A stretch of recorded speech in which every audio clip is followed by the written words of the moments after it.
Oi, pessoal, tudo bem? Estou aqui de novo com vocês hoje para essa aula Decifrando e Simplificando da Teoria à Prática. Hoje nós vamos falar sobre hiperpigmentações de déficit.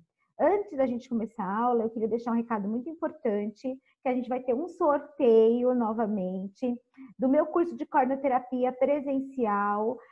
O ganhador do sorteio, uma bolsa 100% gratuita, em qualquer região do país onde esteja acontecendo o curso. É um curso muito intenso, são 2 dias de curso, com bastante teoria, prática de avaliação, é um curso bem diferente, um curso de mudanças de paradigmas, muito interessante, que vocês podem aplicar na prática, tendo uma mudança no trabalho de vocês muito grande, tá certo? Então, durante a aula, eu vou explicar direitinho como que vocês vão fazer para participar do sorteio, para ganhar essa bolsa 100% gratuita do curso, tá bom? Então, vamos agora, pessoal, começar com a nossa aula, tá certo? Deixa eu passar aqui os slides para vocês, vou compartilhar minha tela. Vamos lá.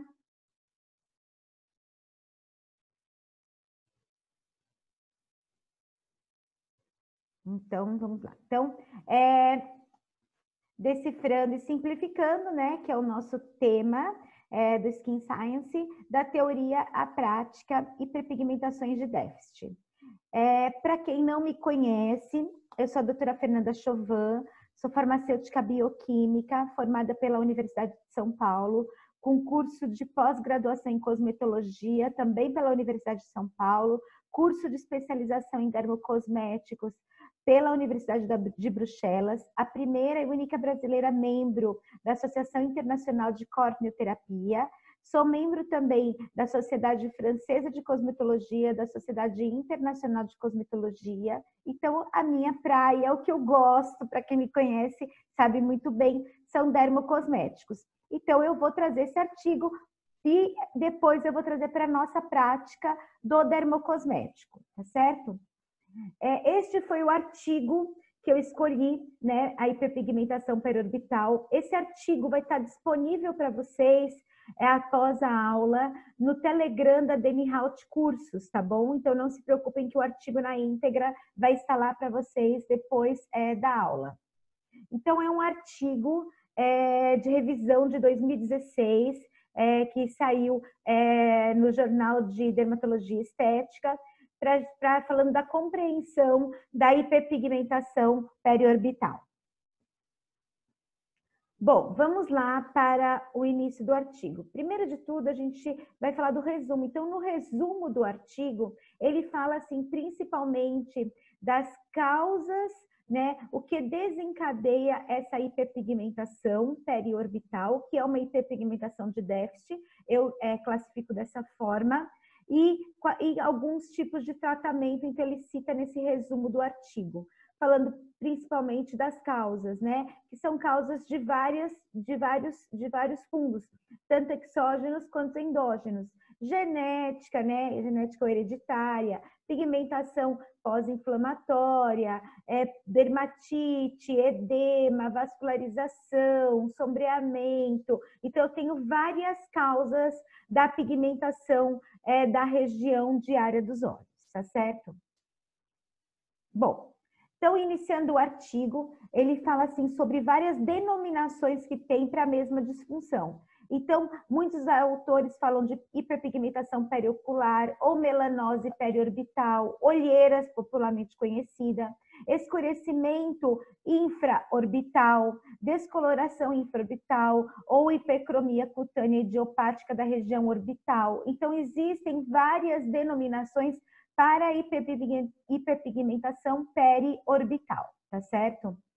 Essa hiperpigmentação, ela também é uma hiperpigmentação de múltiplos fatores, né? Ela não é uma hiperpigmentação somente de melanina. Eu posso ter depósito de melanina, inclusive nesse artigo ele fala mais sobre o depósito de melanina, mas eu posso ter também depósito de hemosiderina, eu posso ter uma flacidez associada. Isso tudo pode ter uma influência do estilo de vida, da qualidade de vida do cliente. né? Então ele cita esses fatores. E essa hiperpigmentação, ela tem um caráter muito importante porque ela pode afetar o bem-estar emocional desse cliente, né? E influenciar na sua qualidade de vida. Então, é muito importante dentro dos nossos tratamentos dermoestéticos a gente também observar isso, né? Porque existe essa mudança de autoestima por causa da pigmentação periorbital. E o que ele fala aqui no artigo? Que um estudo foi feito em indianos e há uma prevalência da hiperpigmentação periorbital na faixa etária entre 16 e 25 anos, principalmente nas mulheres, e não se sabe a causa, mas principalmente nas mulheres donas de casa. Então, não se sabe o porquê disso, né? Mas o que foi observado nesse estudo, de que acomete mais entre 16 e 25 anos e mais mulheres donas de casa. Então, são alguns pontos importantes para a gente destacar, tá? Bom, aqui ele fala sobre a classificação da hiperpigmentação periorbital. Então, existem diferentes classificações de acordo com o tipo de pigmento, né? Então, a gente tem aí a classificação marrom, quando eu tenho uma olheira com tom marrom, que é uma pigmentação de melanina, então ele fala que é o tipo pigmentado. Eu tenho o tipo vascular, quando eu tenho também um depósito de hemosiderina, principalmente, que é uma cor azulada, rosa, roxa, então eu já tenho pigmento de hemosiderina. Pode ser estrutural por causa do tom da pele e pode ser mista, de acordo com a aparência clínica avaliada pelo médico. Então, eu posso ter, dentro das mistas, vascular pigmentada, estrutural pigmentada e estrutural vascular, tá certo? Isso é importante para que a gente possa, de acordo com a nossa avaliação, determinar qual é o tipo de hiperpigmentação para que a gente possa definir o melhor tratamento e, com isso, ter o melhor resultado. Porque se eu tratar uma hiperpigmentação, que seja uma hiperpigmentação de melanina com ativos para hemosiderina, eu não vou obter um bom resultado. E se eu tiver uma hiperpigmentação de hemosiderina e tratar com ativos despigmentantes que vão trabalhar a melanogênese, eu também não vou ter um bom resultado. Então, é importante que a gente faça essa avaliação, que a gente possa diferenciar para que a gente possa fazer a melhor escolha dos ativos e dos tratamentos que a gente vai estar fazendo, tá?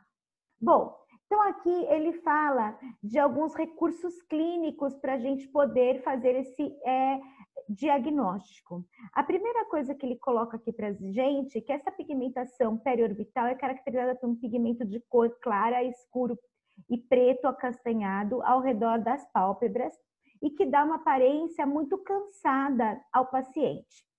E a gente tem alguns pontos importantes nesse diagnóstico, né? É importante que a gente diferencie a pele das pálpebras escuras com o sombreamento devido ao rompimento da vascularização e também da diminuição da espessura da epiderme.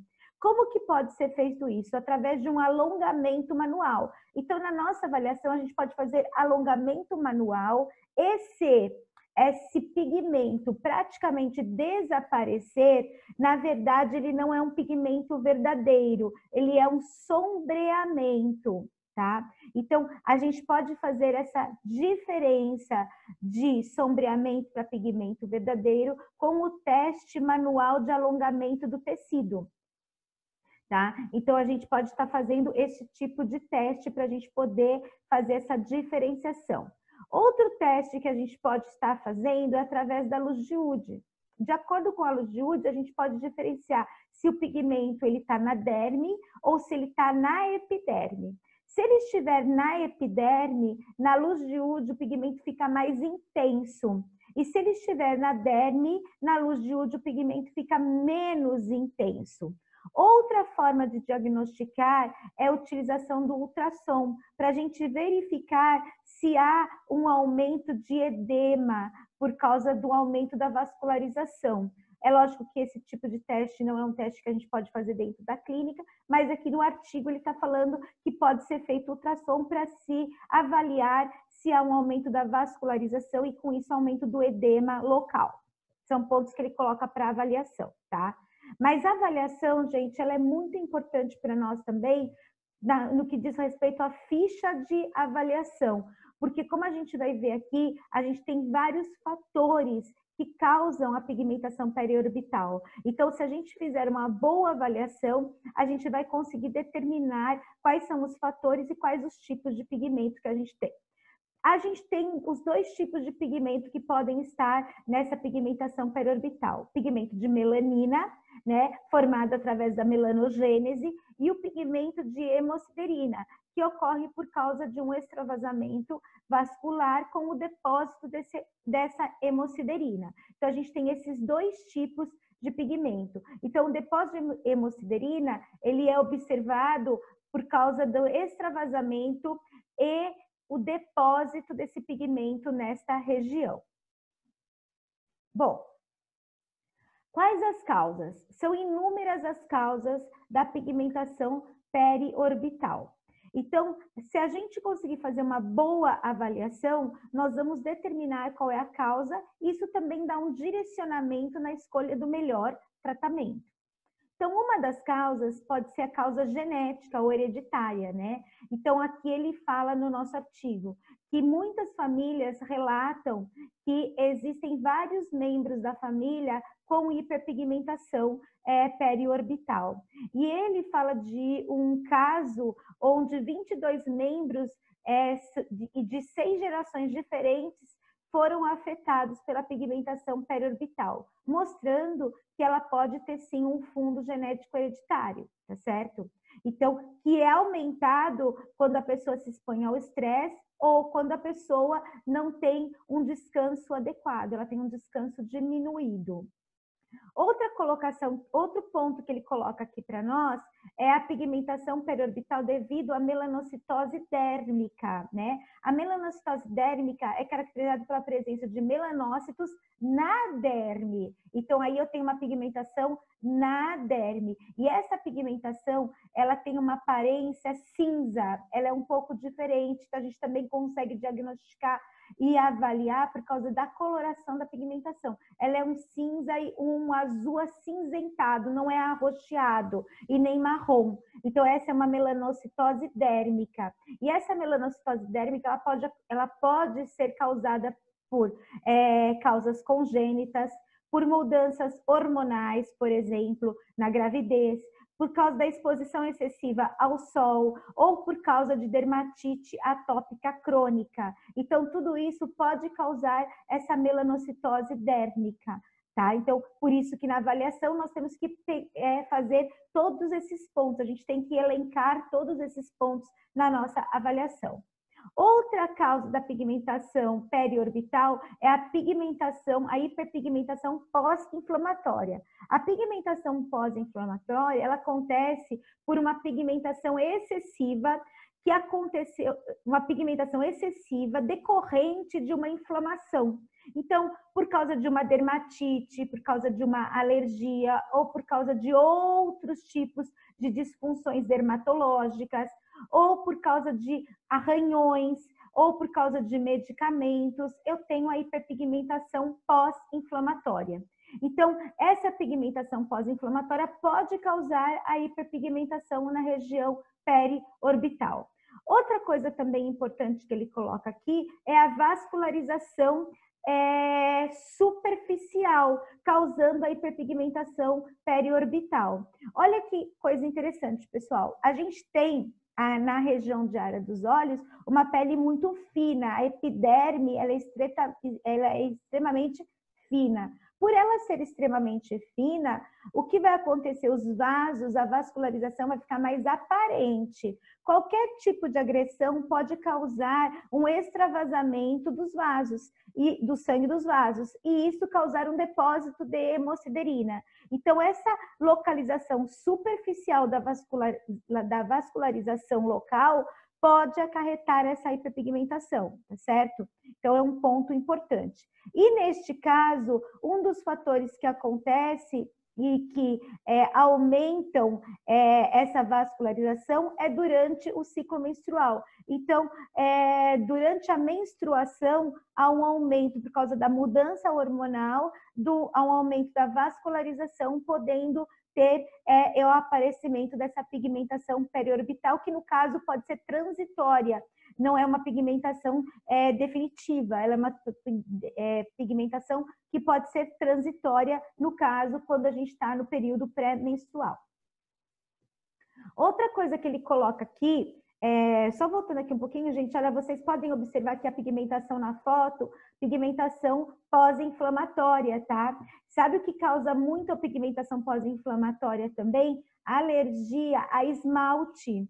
Não é uma alergia somente de um produto que a gente aplica na região de área dos olhos. Mas, por exemplo, tem muitas pessoas que têm alergia ao formol do esmalte. Então, coça o olho e dá dermatite, né? Isso é um ponto a gente também pesquisar quando a gente está fazendo a nossa avaliação. Então, outro ponto que ele coloca aqui de causa dessa hiperpigmentação na região de área dos olhos é a depressão anatômica, como vocês observam na foto do lado. Olha lá, eu tenho uma depressão, né, na cavidade, né? É um formato anatômico diferente e isso causa essa hiperpigmentação. Essa depressão também pode acontecer com o avançar da idade, essa depressão anatômica. Por quê? Por que pode acontecer com o avançar da idade? Porque com o avançar da idade a gente tem menos tecido gorduroso, há uma diminuição no tecido gorduroso, há um afinamento da minha derme, há um afinamento maior ainda da minha epiderme e há uma mudança no formato do contorno facial, de triângulo invertido para quadrado, com a queda da bochecha. Isso faz com que eu tenha essa depressão anatômica que pode causar essa pigmentação, acentuando essa sombra no canal lacrimal, que vocês observam bem nessa foto, que nesse canal lacrimal dela aqui, olha, a gente tem uma pigmentação até mais aumentada, né, por causa dessa mudança anatômica da região. Outra coisa que pode causar a pigmentação na região de área dos olhos é o edema. Esse edema acumulado pode causar um aumento da vascularização e pode causar com isso um depósito de hemosiderina. Esse edema, normalmente, o paciente ele relata que piora pela manhã, ele pode piorar após uma refeição salgada ou apimentada, isso também influencia, né? Porque a pimenta aumenta a vascularização e aumentando a vascularização pode ter o extravasamento dos vasos. A comida salgada aumenta o teor de sódio, então aumenta a retenção hídrica, então isso também pode estar causando essa pigmentação periorbital por causa do edema, tá? Também pode acontecer a pigmentação por causa da extensão das linhas de demarcação pigmentar da face, como você observa nessa foto aqui do lado, tá? Então, as bordas de transição, elas ficam abruptas entre a pele hiperpigmentada e as áreas mais claras. Então, você vê essa demarcação de forma mais acentuada, como vocês observam aí na foto ao lado, tá certo? Então, é outro ponto importante, essa extensão das linhas. Outro ponto que causa a hiperpigmentação são os medicamentos hipotensores oculares. Pacientes que usam medicamentos para glaucoma podem ter a hiperpigmentação da região de área dos olhos, tá? Então, pode acontecer isso nesses pacientes. Quando ele suspende o tratamento, né, há a reversão praticamente completa dessa hiperpigmentação, como ele mostra aí neste estudo que ele fala. Outro ponto que a gente tem que destacar aqui são as causas ambientais que podem estar causando essa hiperpigmentação. Então, o que a gente tem de causa ambiental? A falta de sono, né? Então, a falta de sono faz com que a gente tenha uma mudança na vascularização, você fica com o olhar mais cansado, aumenta o edema. Então, você tem várias coisas que vão acontecer por causa dessa falta de sono que vão causar essa hiperpigmentação. Muitos pacientes, a gente também tem que perguntar se ele chega, às vezes ele não tem a hiperpigmentação, mas ele chega, de repente, com uma hiperpigmentação. Perguntar como foi a noite de sono dele para a gente entender se é uma hiperpigmentação transitória ou definitiva. O estresse, porque o estresse aumenta o cortisol, aumenta a retenção hídrica e com isso aumenta o edema. E o edema, como a gente já viu anteriormente, é um dos causadores da hiperpigmentação na região periocular, tá? Então, é orbital. Então, é importante a gente também verificar o nível de estresse do nosso cliente. O álcool, né? Pessoas que fazem uso constante do álcool aumenta o edema. Os alimentos, como eu já falei anteriormente, alimentos ricos em sódio e pimenta também vão aumentar o edema, a vascularização, né? E o tabagismo, né? O fumo também causa uma congestão local e também vai ocasionar o aparecimento da hiperpigmentação. Até uma hiperpigmentação, mas de forma até acentuada de forma cinza. A gente observa a pele do fumante, toda ela de um tom diferente, né? E a área dos olhos fica bastante comprometida. Outro ponto que ele não cita no artigo, mas que eu acho muito importante a gente falar, são dos fatores atuais, principalmente no que diz respeito ao uso dos equipamentos eletrônicos. Então, os equipamentos eletrônicos, por causa da radiação da luz visível emitida por esses equipamentos e a radiação eletromagnética, vai causar o quê? Primeiro de tudo, a proximidade do aparelho, do equipamento, faz com que a gente force a nossa visão e isso causa um aumento da vascularização. Outro ponto importante no que diz respeito aos equipamentos eletrônicos é que os equipamentos eletrônicos, por causa da emissão da luz visível, eles também acabam modificando o nosso ritmo circadiano, com a diminuição da produção de melatonina.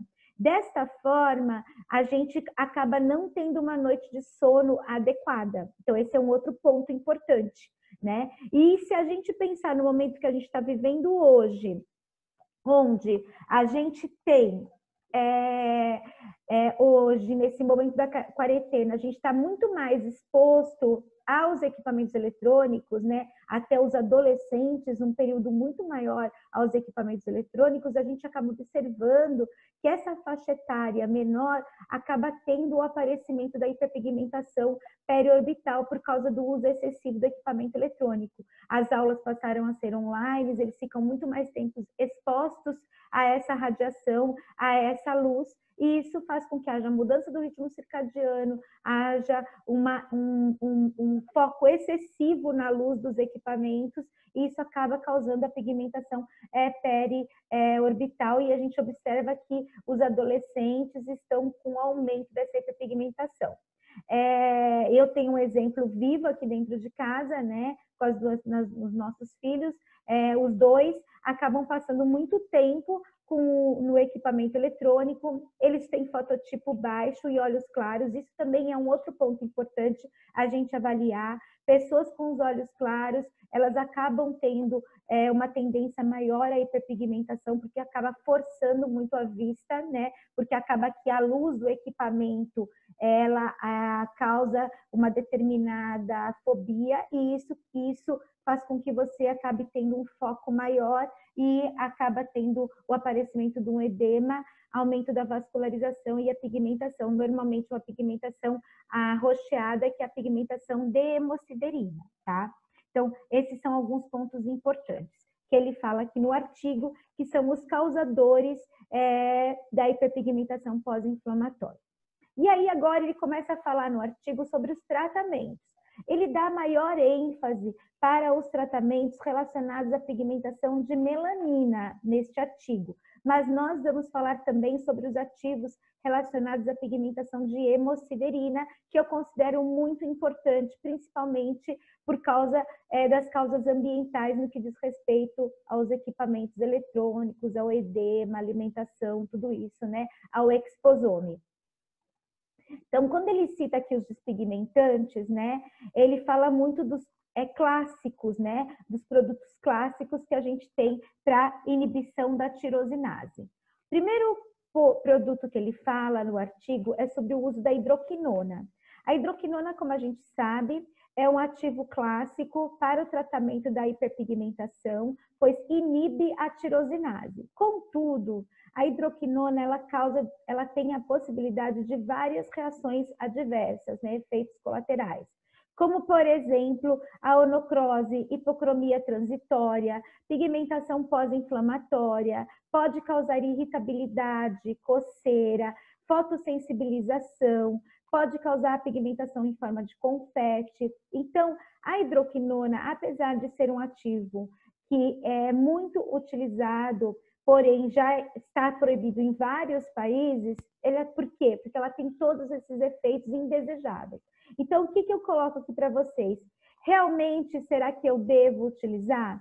É um medicamento, não é um produto que pode ser utilizado em dermocosméticos, é um produto medicamentoso, mas que hoje a gente consegue comprar sem nenhuma prescrição. E o cliente acaba não utilizando como deveria ser utilizado, né? Respeitando os ciclos.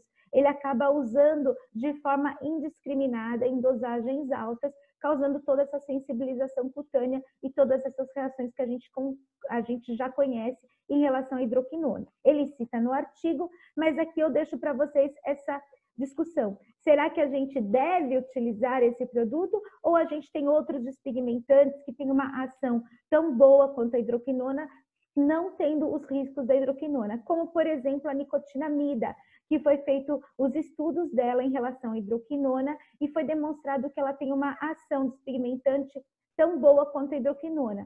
A nicotinamida, ela trabalha não só a inibição da tirosinase, mas ela também trabalha a transferência do pigmento do melanossoma, do melanócito para o queratinócito. Ela tem dupla atividade. Além disso, a nicotinamida também tem uma ação muito importante como hidratante, então ela já hidrata o tecido. Tá? Uma coisa importante em relação à nicotinamida que a gente tem que estar observando é que a nicotinamida, para ser utilizada em dermocosméticos, ela tem que ser a nicotinamida PC. A nicotinamida pura, ela pode causar flush. Causando flush, ela causa edema, né? Aumento da vascularização e eu posso ter o extravasamento dessa vascularização. Desse sangue da vascularização, posso ter o extravasamento e o depósito de hemosiderina. Então, é importante que a gente utilize a nicotinamida da forma PC, que é a forma purificada. Além da nicotinamida, outra opção que a gente tem para hidroquinona é o TGP2, que inibe o complexo MIFTP, tirosinase, TRPV1, TRPV2. E também não tem nenhum efeito indesejável como tem a hidroquinona. Então, na minha opinião, a hidroquinona não deveria ser utilizada, apesar de ele citar no artigo, eu acho um produto de alto risco para ser utilizado por causa de todos os seus efeitos indesejáveis e por causa do uso indiscriminado desse ativo pelos consumidores, tá? Outro produto tópico que ele fala aqui é da combinação tríplica de Kligman, onde se utiliza a hidroquinona 4%, com 0,05% da tretinoína, mais 0,01% da flucionolona, que é um corticoide. Eita, nominho difícil, hein, gente? Então, a fluocinolona, ela é um corticoide. E a gente sabe que os corticoides acabam diminuindo a imunidade, também tem uma alteração a nível de aumento do edema. Então, existem também efeitos colaterais no uso dos corticoides tópicos, né? Então, dentro da sociedade de corneoterapia, por exemplo, não há a indicação do uso dos corticoides, né? Justamente por eles fazerem essa diminuição da imunidade local. A gente pode utilizar ativos que são considerados corticoide-like, como, por exemplo, a rhodiola, que é um ativo que é considerado um corticoide-like, e aí a gente poderia estar utilizando ele, ou o Raminossoft, que também tem uma ação anti-inflamatória, ou o Neurofense, que também tem uma ação anti-inflamatória. Mas a rhodiola, ela tem uma ação muito importante e é considerada um corticoide-like, e sem os efeitos indesejáveis dos corticoides, tá? Então, também aqui a questão, será que devo utilizar essa formulação? Outro ponto que ele coloca aqui, outro ativo, é o ácido códico, né? O ácido códico, ele atua inibindo a tirosinase.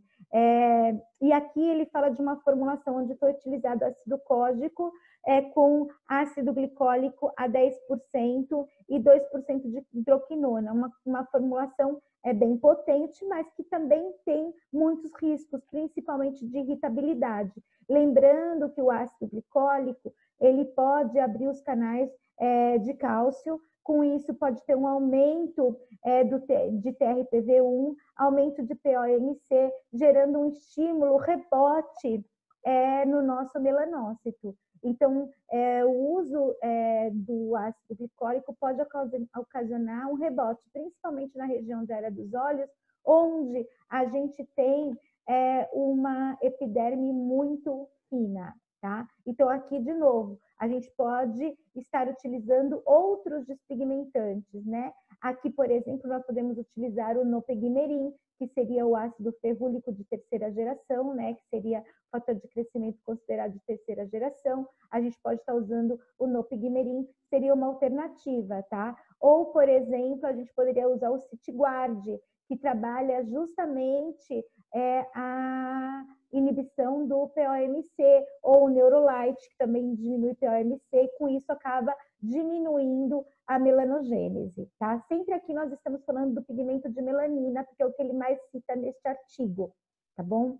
Então, são pontos importantes. Outra coisa que eu não falei anteriormente, ambientais que causam a pigmentação periorbital, é a poluição particulada. A poluição particulada acaba causando alergia, irritabilidade, coceira e gerando a hiperpigmentação periorbital. Então, por exemplo, como eu falei do Citiguard, ele trabalha inibindo o POMC desencadeado pela poluição particulada. Então, seria o outro ativo que nós poderíamos estar utilizando.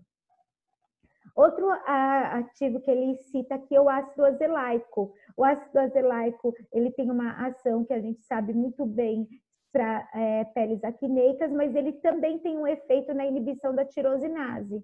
Porém, o ácido azelaico, ele pode causar algumas reações indesejáveis de irritabilidade, né?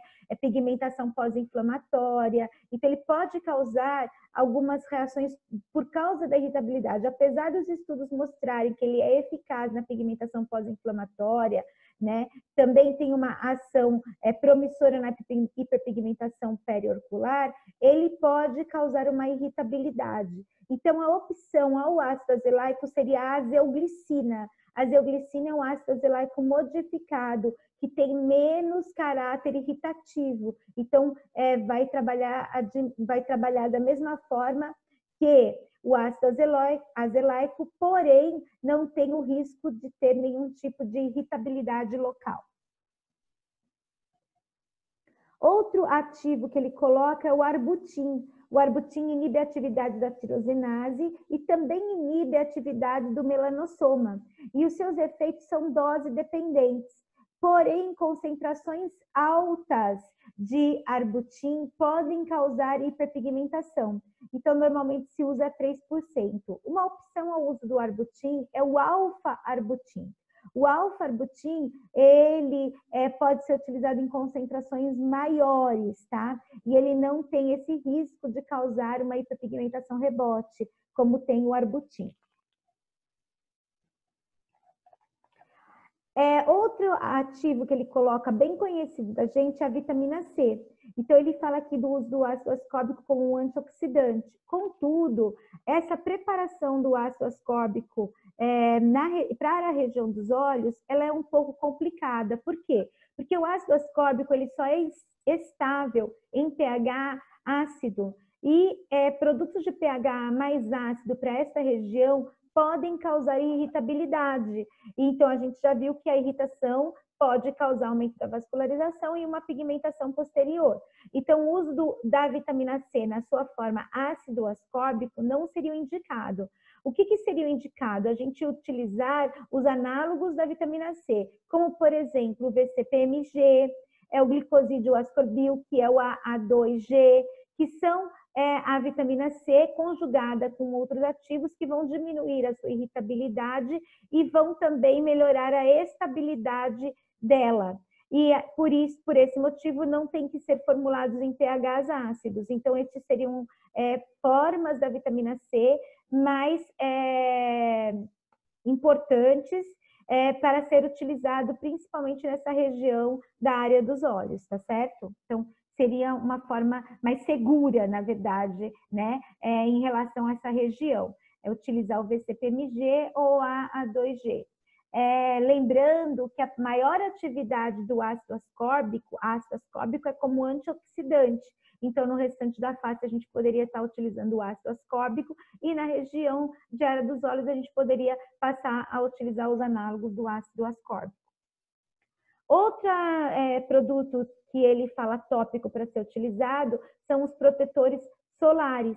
Então, ele fala que o uso do protetor solar já diminuiria a pigmentação periorbital. Mas ele fala também do fato de que os protetores solares químicos podem causar alergenicidade. Então, sempre que for optar por um protetor solar nessa região, utilizar protetor solar físico, que seria o óxido de zinco e o dióxido de titânio. Eles refletem a luz e eles têm menor chance de causar alergias, como os protetores solares químicos.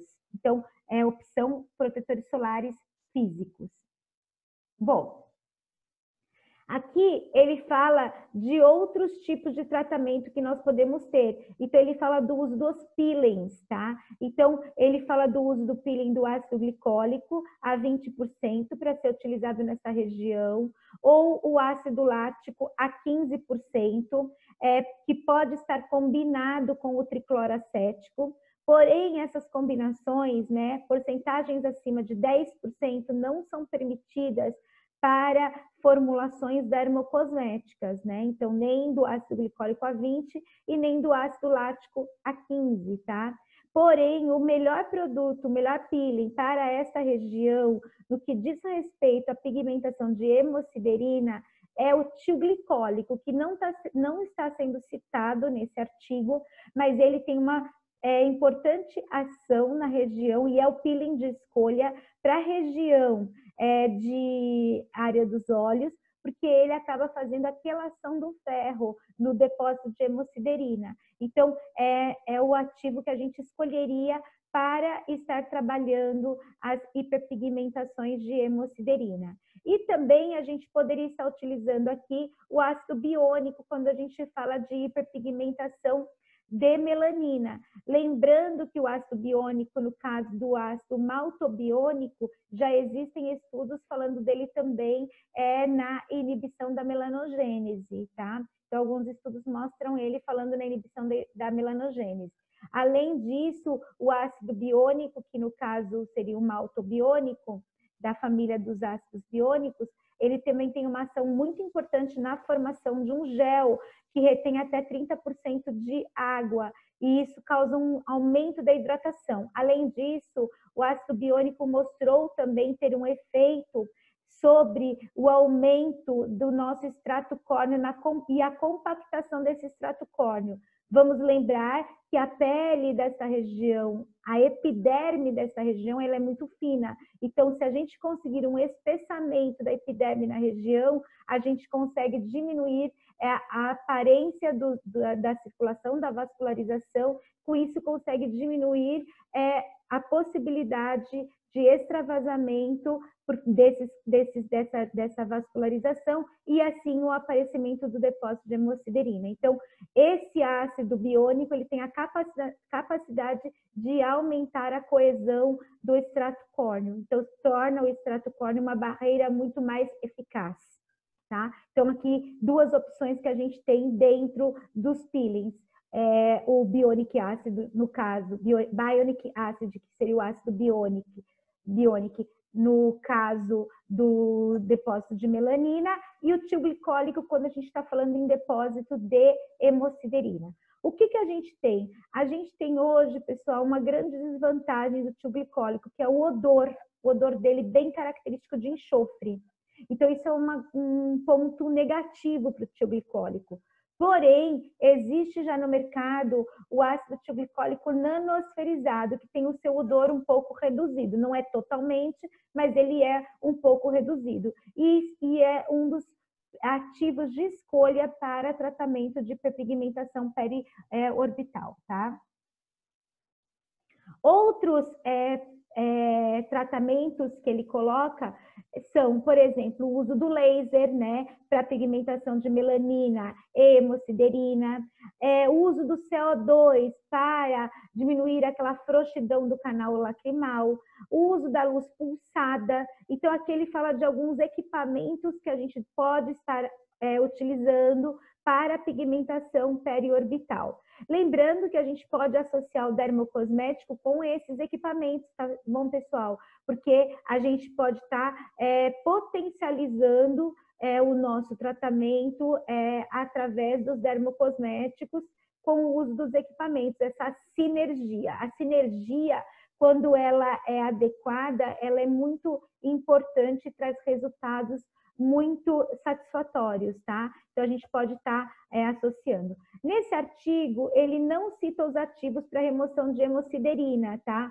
Mas a gente tem vários ativos tópicos que a gente poderia estar utilizando para remoção de hemosiderina, como o aloxil, como a silimarina, que poderiam estar sendo utilizados. E ele também não cita a opção do microagulhamento, mas o microagulhamento com agulha de 0 até 0,5, né, ou um 0,3, como um sistema drug delivery. Aqui a gente não está pensando em indução percutânea de colágeno quando se fala do microagulhamento, mas sim em sistema drug delivery. Como a pele dessa região ela é mais fina, a epiderme, então se a gente utilizar uma agulha 0,5, a gente vai até acabar já fazendo uma indução percutânea de colágeno, porque a epiderme ela é mais fina do que em outras regiões da nossa face, tá? Então, acaba que a gente acaba até fazendo uma indução percutânea de colágeno com agulhas menores. Mas o nosso grande objetivo aqui não é esse. Nosso grande objetivo no microagulhamento é o sistema drug delivery que ele acaba nos proporcionando, tá? Então, esse seria um ponto que ele não coloca no artigo, mas seria uma opção de tratamento. Outras coisas que ele coloca no artigo, que seriam mais para áreas médicas, né, e outros profissionais da área da saúde que hoje têm autorização para fazer, transplante de gordura, né, preenchimento de gordura, preenchimentos com ácido hialurônico, microagulhamento e depois preenchimento associado com plasma rico em plaquetas, cirurgias como a blefaroplastia e a carboxiterapia, né, que a gente sabe que tem um resultado, tem vários trabalhos falando sobre o uso da carboxi para hiperpigmentação periorbital. Então, são outros tratamentos que a gente pode estar fazendo.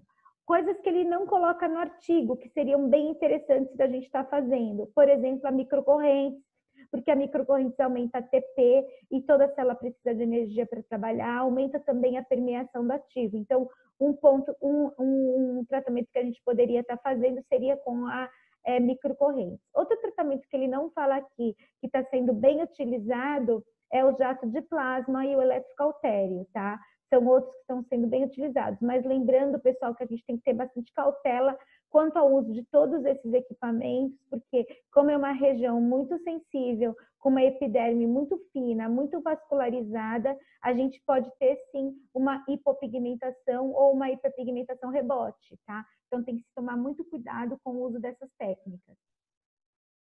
Bom, ele conclui o artigo falando o quê?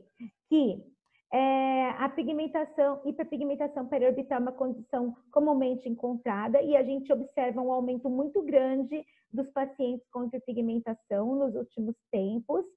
É menos responsível às terapias padrões, né, devido a uma etiologia multifatorial. Então, a gente tem vários fatores relacionados à pigmentação, à hiperpigmentação periorbital. No entanto, mesmo uma melhora leve já melhora a qualidade de vida do paciente, né? Porque melhora a sua autoestima, seu bem-estar. Então, mesmo que a gente não tenha uma melhora significativa ou 100%, melhoras leves já fazem, isso relatado pelos pacientes, melhoras leves já melhoram a sua qualidade de vida por melhorar a sua autoestima. Bom, o que a gente viu até agora, então, pessoal? Fazendo um resumo de tudo que a gente viu. É uma disfunção ainda que não está totalmente definida. Ela é uma disfunção onde eu posso ter depósito de melanina, de hemosiderina, posso ter flacidez. É uma disfunção que influencia a qualidade de vida do cliente. Acontece mais na faixa etária dos 16 aos 25 e acomete mais mulheres. Tem uma classificação em relação a ela. Classificação é de acordo com o pigmento, se é marrom, aí é um pigmento de melanina, se é vascular, pigmento de hemosiderina, se é estrutural, com sombras, e se ele é misto. As causas todas que a gente viu que são tão importantes, principalmente para a gente fazer a elaboração da nossa ficha de avaliação, todas essas causas que a gente viu anteriormente, e todos os tratamentos que a gente pode estar associando, além desses que estão aqui, aqueles que eu já falei anteriormente, tá? Microcorrentes, jato de plasma, eletrocautério, que podem estar sendo associados aí nos tratamentos, tá? Então, tudo isso a gente viu até agora falando que o artigo falou e alguns pontos que eu coloquei a mais que não estavam no artigo, tá? Agora nós vamos, então, trazer esse artigo para a nossa prática, tá certo? Então, como é que vai ser a gente trazer esse tratamento para o dermocosmético? Apesar de eu já ter falado de vários ativos anteriormente, né? Quando eu fui falando do artigo, eu fui falando dos ativos dermocosméticos, mas nós vamos agora dar uma continuidade. E agora, gente, a gente vem para a gente explicar o momento do sorteio para o curso de corneoterapia, tá? Então, como é que vai funcionar o sorteio? Então, vai ser assim, pessoal, para vocês participarem do sorteio, vocês têm que dar um print nessa tela agora. Vamos lá, o momento do print. Vocês vão dar um print nessa tela. Vocês vão postar no stories de vocês, marcar Dani Haut Cursos, doutora Fernanda Chauvin e mais 3 colegas de trabalho, tá? 3 colegas de trabalho, 3 amigas, 3 amigos, 3 amigas, tá? Vou marcar 3 pessoas da área, tá? E vão depois, ponto 1, então fazer isso, dar um print na tela agora, vamos lá. Print na tela, aí vai lá no stories de vocês, posta, marca Dani Haut Cursos, marca a doutora Fernanda e 3 amigos, tá certo? Depois disso, segunda tarefa, vocês vão lá no Dani Haut Cursos, no Instagram, no feed da Dani Haut Cursos, tem uma postagem logo após essa aula. Logo após essa aula vai ter uma postagem, vocês vão lá e fazem um comentário. Então, vocês têm 2 tarefas para essa aula. E eu queria, nesse momento, falar dessa frase, tá certo? O aumento do conhecimento é como uma esfera dilatando-se no espaço. Imaginem, pessoal, uma esfera se dilatando no espaço. Quanto maior a compreensão, maior o nosso contato com o desconhecido, maior nossa visão crítica. Construa seu conhecimento. Pessoal, tem vários profissionais que falam sobre vários assuntos. O que é importante? Que a gente tenha um crivo para tudo que se fala, até para o que eu falo, vocês analisarem, vocês pegarem o que vocês acham que vocês concordam, que vocês não concordam, avaliam o que uma pessoa fala, o que a outra pessoa fala, e vocês vão construir o conhecimento de vocês, tá? Tudo que eu falo é dentro do que eu construí de conhecimento e eu tenho muito a construir ainda. Então, é sempre importante a gente escutar vários profissionais, porque a gente vai construindo o nosso conhecimento.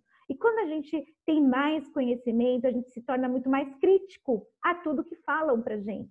Então, esse é um ponto importante, né? Principalmente na nossa área, né? Porque a gente tem várias técnicas a todo momento, vários ativos novos, todo tempo. Então, a gente tem que ter um olhar crítico, mas a gente só tem essa visão crítica quando a gente conhece. Para a gente conhecer, a gente tem que estudar e escutar vários profissionais falando. Ninguém é dono da verdade, né? A gente está sempre também numa crescente de conhecimento, tá? Exatamente assim como está na frase, né? Uma esfera se dilatando. Então, o tempo todo a gente está nessa esfera que se dilata, o tempo todo aumentando o nosso conhecimento, tá certo? Então, essa é uma coisa que eu queria deixar para vocês hoje, né? Construa o seu conhecimento.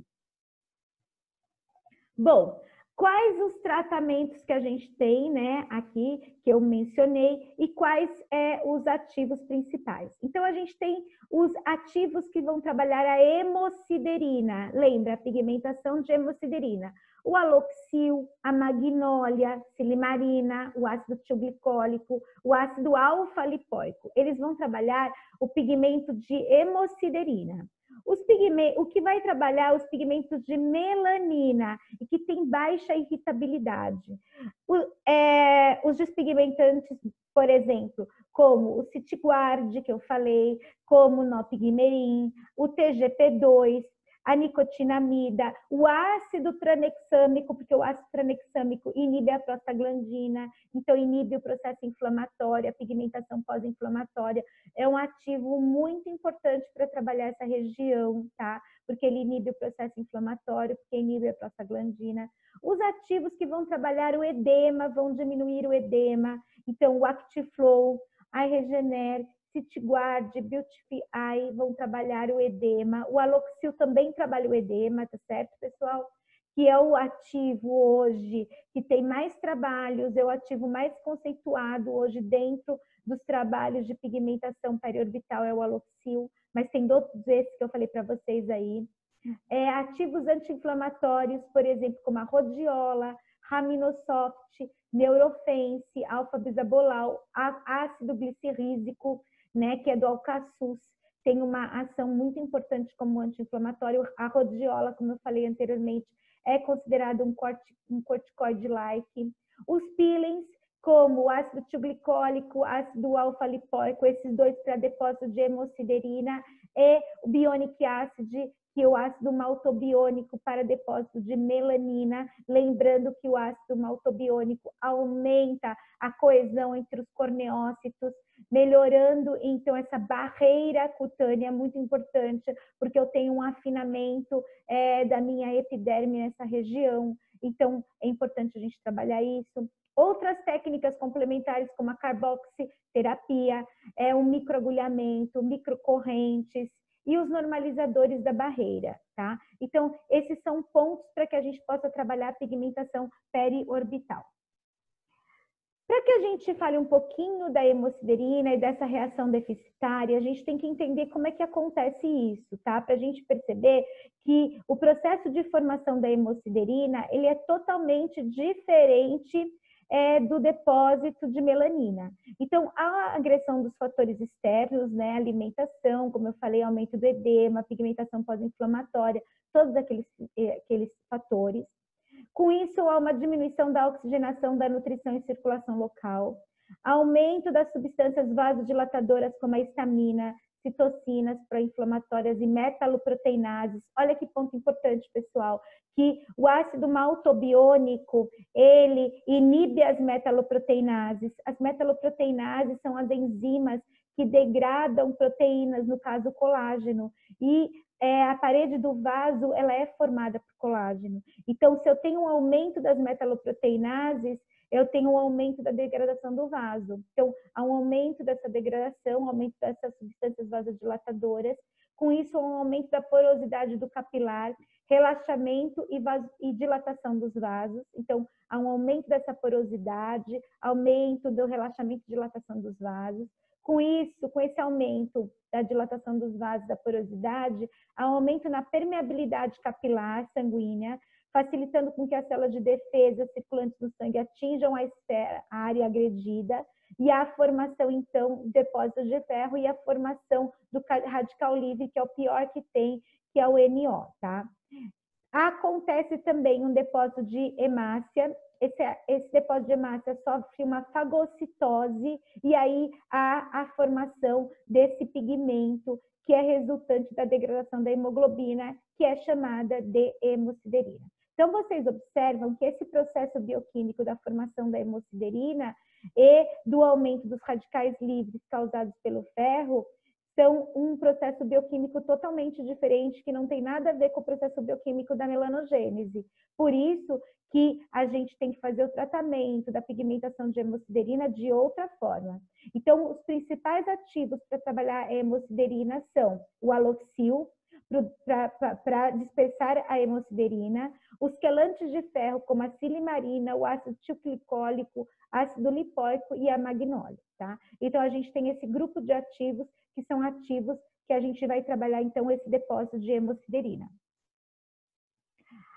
Aqui, então, esse estudo que foi feito, que vocês podem observar só numa região, só na área dos olhos, só nessa a parte da área dos olhos, aqui não, utilizando o tilglicólico desodorizado a 10%, que pode ser utilizado em dermocosmético, tá? Nanosferizado.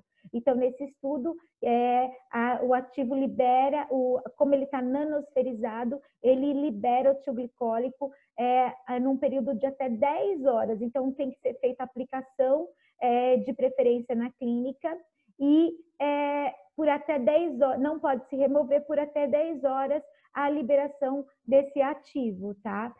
O único inconveniente é que ele ainda mesmo tendo o processo da nanosferização para diminuir o odor e ter essa liberação gradativa, ainda tem um pouco do odor do tilglicólico, tá?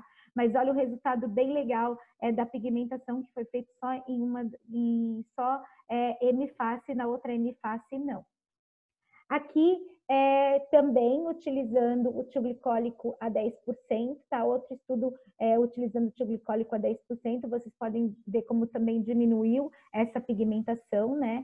Então, aqui fazendo peeling seriado de tilglicólico a 10%, né? A cada 7 dias ou 15 dias, no caso aqui, eles fizeram 5 sessões, tá? De forma quinzenal, deixando o produto na face, que eles deixaram de 3 a 15 minutos, mas como eu falei anteriormente no trabalho anterior, a liberação do tilglicólico fica até 10 horas. Então, se for feito num período noturno, a cliente pode ir com esse pigmento, com esse peeling, desde que eu tenha a segurança que ela vai realmente fazer a remoção posterior, tá? Então, há uma permeação dele imediata e ele vai liberando gradativamente esse produto. Então, eu posso fazer ou sequenciais seriados dessa forma, removendo ele, ou eu posso fazer uma aplicação única e deixar por um período de tempo maior, tá? São alternativas. Aqui, pessoal, eu tenho um glossário com vários ativos que podem ser utilizados para pigmentação periorbital, ActiFlow, que melhora a rede capilar, o ácido fítico, que é outra escolha que a gente pode ter como despigmentante para pigmentação de melanina, que inibe a tirosinase, o ácido tranexâmico, que eu já falei, que inibe prostaglandina, também trabalha a melanogênese, no caso do tranexâmico, como eu já falei também, ele trabalha a expressão da LC3-2, que eu falei para vocês, que também tem ação desintoxicante sobre a lipofuxina, falei aula passada. O alfa-bisabolol como anti-inflamatório, o ButFI, que também trabalha a diminuição da glicação e também reduz o efeito fadiga. Citiguard, que trabalha a diminuição do edema, melhora a drenagem e também trabalha diminuindo POMC. A coenzima Q10, que é um antioxidante muito importante, que eu também falei aula passada. Dermoclorela, que tem uma ação no aumento da expressão de colágeno, tipo 1, 3, 4 e 7, tá certo? Que é importante para a gente melhorar a nossa matriz dérmica. Além disso, da elastina também, então, para melhorar aquela frouxidão que a gente pode encontrar, aquela flacidez e a frouxidão que a gente pode estar encontrando nessa região. O iRegener, que é um outro ativo que vai trabalhar o acúmulo de líquidos, então melhora o edema, melhorando o edema, melhora a vascularização e tudo mais. O Aloxil, que é o nosso ativo clássico dentro dos dermocosméticos, trabalhando vários fatores de hiperpigmentação derivadas de hemosiderina e diminuindo também a ação dos radicais livres e do depósito de ferro. A nanoarnica, que é a arnica nanosferizada, que tem ação anti-inflamatória. A magnólia, que também quela o íon de ferro, reduzindo a pigmentação pós-inflamatória também, e trabalha, além disso, também o depósito de melanina. Então, a magnólia também é um ativo muito importante, porque trabalha tanto melanina, quanto trabalha hemosiderina. A Neurofence, não é ali que eu já falei, Neurofence, que vai trabalhar aqui como anti-inflamatório. Niacinamida, que eu falei, trabalha a pigmentação de melanina, mas também tem uma ação muito importante como hidratante. Raminosoft, anti-inflamatório. A rhodiola, que tem esse efeito corticoide-like. Silimarina, que quela ferro, mas também trabalha na desintoxicação, que eu também falei aula passada, da lipofuxina. Vitamina E como antioxidante e também inibidor da prostaglandina. E o TGP2, que é um ativo que vai trabalhar todo o complexo MITF. Tá? Então, todos os ativos que eu falei para vocês. Pessoal, uma coisa muito importante que eu quero estar falando aqui para vocês é sobre o nosso grande lançamento agora do curso de peelings, tá? Curso de peelings multiníveis dentro do conceito da corneoterapia. Hoje, após a aula, nós vamos ter o pré-lançamento, né, as pré-inscrições que vão acontecer para esse curso online. Esse curso online que eu já tinha gravado vários módulos, né? E a gente está complementando aí. Tem toda a parte teórica dos peelings. É um curso onde eu vou falar de todos os ativos escolhidos para peelings, físicos, químicos, biológicos, tecnológicos, biomiméticos, fitoácidos, quais os agentes, quais os pontos positivos e negativos dos diferentes agentes, histologia, fisiologia, vou estar falando de diferentes tipos de combinações, planos de tratamento, né? Corneal Planner Peeling, que a gente vai estar falando sobre plano de tratamento, gerenciamento da pele. E é um curso, pessoal, que a gente está trazendo com um valor muito acessível. É um curso que a gente está trazendo com o objetivo que você possa personalizar o seu tempo, que eu acho muito importante hoje isso, né? Que a gente possa personalizar o tempo da gente, porque a gente está com várias tarefas dentro de casa, com crianças, com os problemas da internet e tudo mais. Então, um curso que você pode personalizar o seu tempo, vai e volta para você poder tirar suas dúvidas. Nós vamos dar um suporte para esse curso, com todo o material necessário, suporte para vocês. Então, um curso que começam, então, as pré-inscrições hoje, tá? Então, é um curso de peelings multiníveis dentro dos conceitos da corneoterapia, um curso que vai estar sendo trabalhado pela Dani Halt Cursos, tá? Então, logo depois dessa aula, vocês podem entrar para fazer a pré-inscrição, tá? E aí eu queria falar desse ativo inovador que eu já falei anteriormente, né? Que é o ácido maltobiônico, que é da família dos bionic ácidos, e é conjugado com a nicotinamida e antioxidantes. Então, esse é um produto para a área dos olhos bem interessante. Inclusive, tem um estudo dele para a área dos olhos dele, a 8% na área dos olhos, né, com melhora muito grande da pigmentação e das rítides dessa região, justamente porque ele aumenta essa coesão entre os corneócitos, ele modula o turnover, além de aumentar o nível de hidratação por formar um gel que retém até 30% de água na sua superfície. Como ele tem essa formação desse gel e esse aumento hídrico, ele aumenta a permeação de qualquer ativo hidrossolúvel. Lembrando que a nicotinamida é um ativo hidrossolúvel que trabalha a melanogênese em 2 pontos, inibe a tirosinase e inibe a transferência do melanossoma do melanócito para o corneócito. Então, para o queratinócito, né, que vai subir até ser o corneócito. Então, esse é um produto que é muito interessante para a gente trabalhar a região de área dos olhos, tá? E aqui alguns resultados que eu trouxe para vocês, tá? Então, essa paciente com depósito de hemosiderina, né, derivado da hemoglobina, então a hemoglobina e seus derivados, com associação de flacidez e frouxidão. Observe como ela tem também uma parte de mudança na anatomia, né, com uma cavidade mais intensa, bastante flacidez, espumante. Então, se a gente observar aqui antes e depois a diminuição das linhas e da pigmentação, olha como diminuiu o edema, tinha um edema muito intenso. Olha como a gente observa aqui nessa foto abaixo a mudança do edema, diminuição do edema. No outro olho, tá? Para vocês observarem a mudança. Olha a linha de demarcação, como a gente tem uma diminuição da linha de demarcação. Vocês estão vendo que eu falei da linha de demarcação que dá esse sombreamento, tá? Então, ela tem bastante edema, flacidez, depósito de hemosiderina, linha de demarcação. É uma hiperpigmentação de fundo genético, tá?